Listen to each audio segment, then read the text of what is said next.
Hello students, in this video we will learn RTD type transducer, that is resistance temperature detectors. RTD is a primary and passive transducer, that is it converts one physical quantity to another physical quantity, so that this is primary type transducer and it requires external energy source to operate. So this is passive type transducer. Now you know that resistance uh, changes with change in temperature, and that funda is used to the RTD type transducer. Here temperature change creates a change in resistance by this primary transducer. This change in resistance further converted into a proportional electrical signal by a secondary transducer.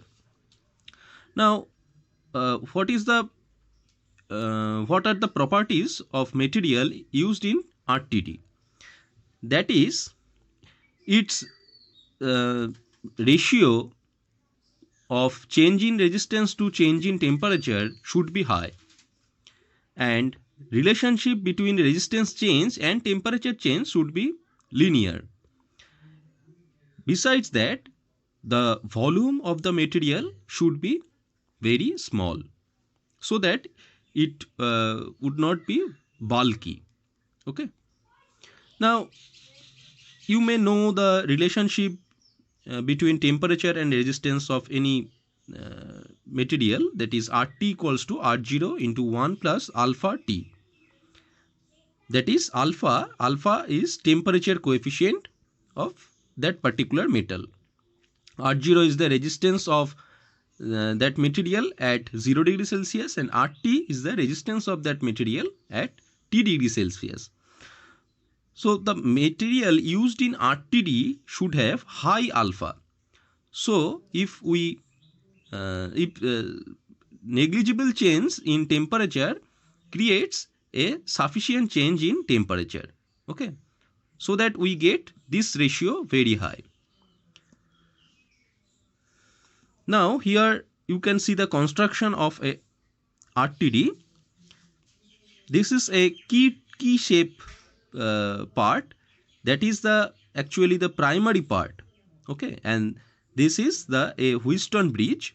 This bridge acts as secondary transducer. This part, this is a sheath, and inside this sheath type tube there is the sensing material. We may use we may use platinum, nickel, copper, this type of element as this sensing material. Okay, here we say we use a platinum as a sensing material, and this sensing material temperature is this sensing material acts as primary transducer.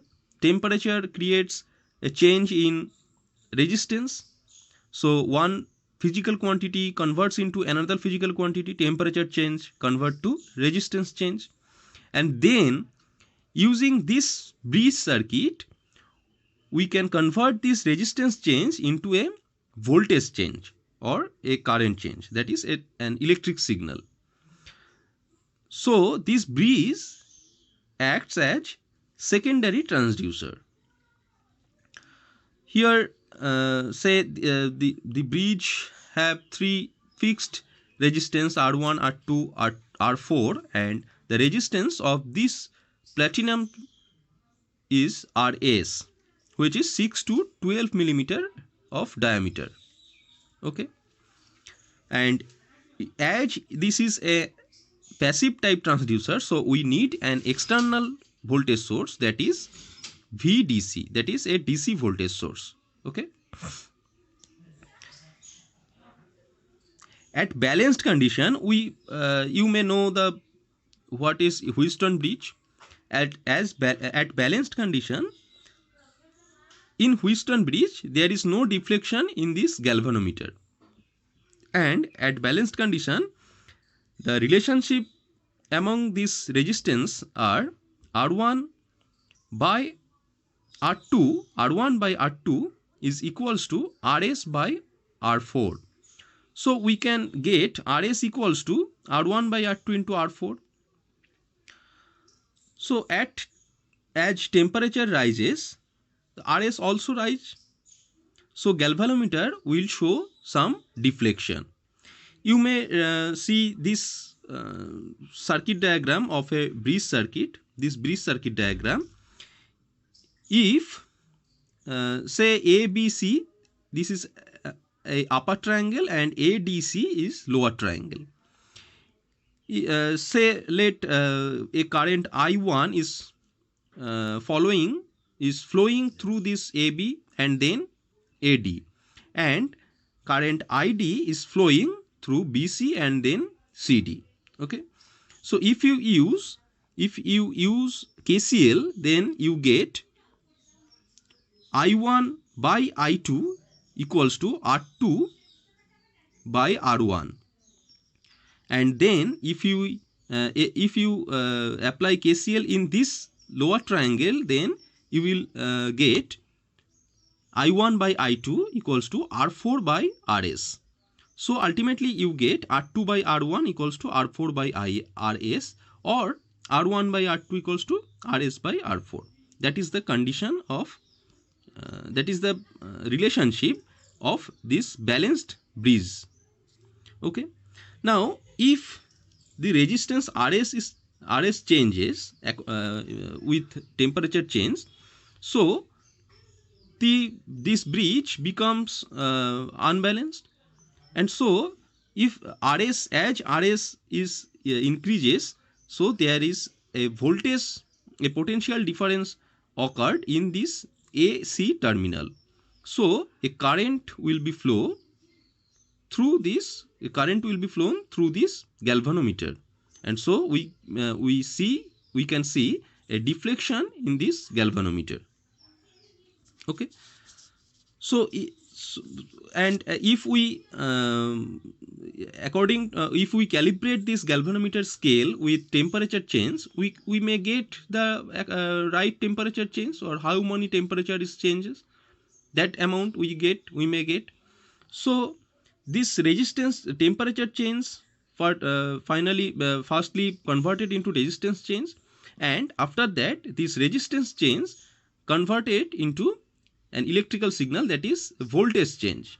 So using this galvanometer or this galvanometer scale, we may get the temperature change quantity. Now, what are the advantages of RTD? It is quite accurate. RTD can be used over wide range measurement. Size of sensing element is very small, that is 6 to 12 millimeter diameter. Remote sensing is possible. RTD can be installed easily, and sensing element can be easily replaced. Now, what are the limitations? Cost is high, bridge circuit and voltage source are needed, and self-heating is another problem. Now, what are the advantages of electrical transducer? Electrical amplification and attenuation can be done easily. The effect of friction is minimized, where the effect of friction is very much in case of mechanical transducer. The instrument can be controlled with a very small power, easier to measure, transmit and record the physical quantity. These are the advantages of electrical transducer. Thank you.